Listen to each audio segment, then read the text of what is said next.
This is my friend Jack. He's one of the greatest guitar players on the planet. When I told him I was starting to make some videos, he said, well, tell him that.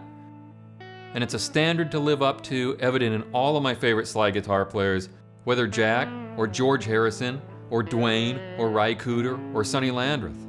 It's not really about technique, although you need a certain amount of technique, I suppose, to pull it off effectively.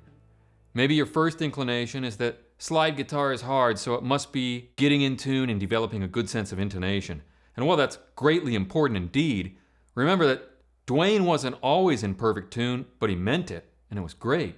But what we'll refer to here as the first cardinal rule of slide guitar is more basic than that. Take one note, for example. If I slide into it, what you want is this.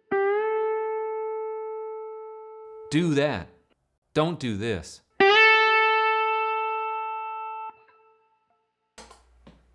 Do you hear the difference? Remember that at all points in time, what you are pursuing is slide guitar. It's not fretted guitar. If you were going to push down to the frets, there's no need to have a slide on your finger at all. So what you want to be doing is gently gracing over the top of the string and just sliding with a feather's touch on top of the string.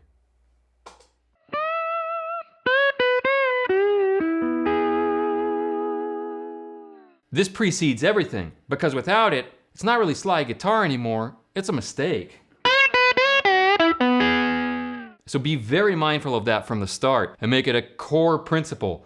Technically, how do you develop that? The first principle goes against what your guitar tech is probably going to tell you. I've had guitar techs tell it to me. They say, well, you need to get a guitar that's just set up for slide and raise your action up really high. I don't do that. Jack doesn't do that. There's a number of players that don't. I like having a guitar that I can play fretted or slide on. I've said it before and I'll say it again. Whatever limitations you perceive, let them be a strength. If you have a guitar that's set up normal, this is pretty low action, and you want to still slide on it, then the most important thing of all comes into play in order to do this. Touch. The left and right hands don't exist independently of one another. If you're digging in too much with your right hand, you're probably pressing down too hard with your left, and vice versa. When you're playing slide, this is pivotal. Here's an example.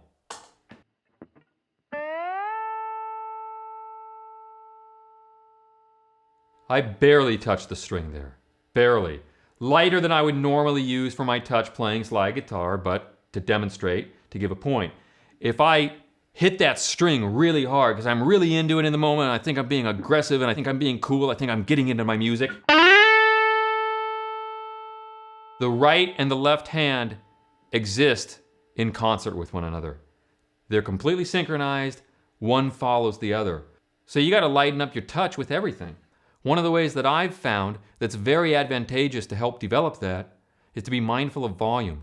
I don't mean just blindly turning your amplifier up all the way, not at all. You just need to be able to hear yourself. So for example, if you're having a hard time hearing yourself, if you're undermixed in a situation with a group, or otherwise the volume of your guitar is just too low to really hear yourself well, you're going to run into more problems fretting out more often. To demonstrate that, because I'm just like you trying to get better at the guitar every day, I'm going to deliberately and artificially create a situation that's not very good right now. I'm going to turn my monitor volume way down. Okay, so the live amp is upstairs because I'm a dinosaur who still uses tube amps. But having said that, I can't really hear it well. Hear that? I fret it out. Let's turn the monitor up now so that I can hear myself a lot better. Then I won't dig into the note more than I need to, and then the slide will be clean.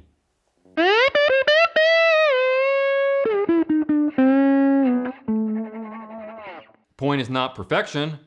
It's getting a little better every day. Let the amplifier do the work. Let's say that you fall into this trap where you think that you need to really dig in to sound authoritative and to get sustain and all that good stuff. You don't have to. You have an amplifier you can turn up, and you probably have an overdrive pedal that you can turn up the gain on. So if you want more gain because your lighter touch won't bring out as much gain, turn the gain knob up on your pedal. I dialed things in before this video where I kind of wanted them, but let's say that you want more sustain, more gain. No harm in turning the knobs up. There's going to be an added noise floor because I turned the knob completely up, but I can give you gain. You could also turn everything up and just roll back your guitar volume knob. I just don't like that much gain. It's a little heavy for me. Yes, George Harrison was really one of my favorite guitar players. So it's pivotal and it's central, and if you're just getting started for the very first time, make sure that you don't fret out. Furthermore, when you fret out, the sound tends to get very metallic and very clanky, even when you're using a glass slide that might otherwise have a really thick, warm, and rich sound to it. Better tone all around comes from lightening up your touch.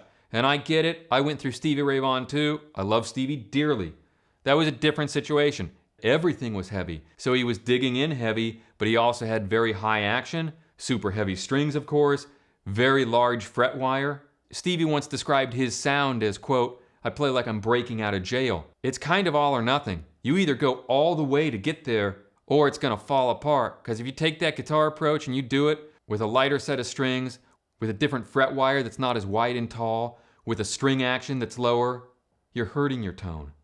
The other cool thing about developing that skill set is that when you take the slide off, you've got more control in your touch.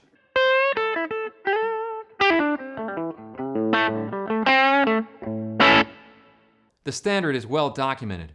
We can do better and sound better in the process. So I hope this has helped with developing some good habits so ultimately you sound better and have more fun. The better you sound, the more you want to play, and the more you play, the better you get. So it all works together for your advantage. That's the quickest way to really improve and to bypass all of the arrested development.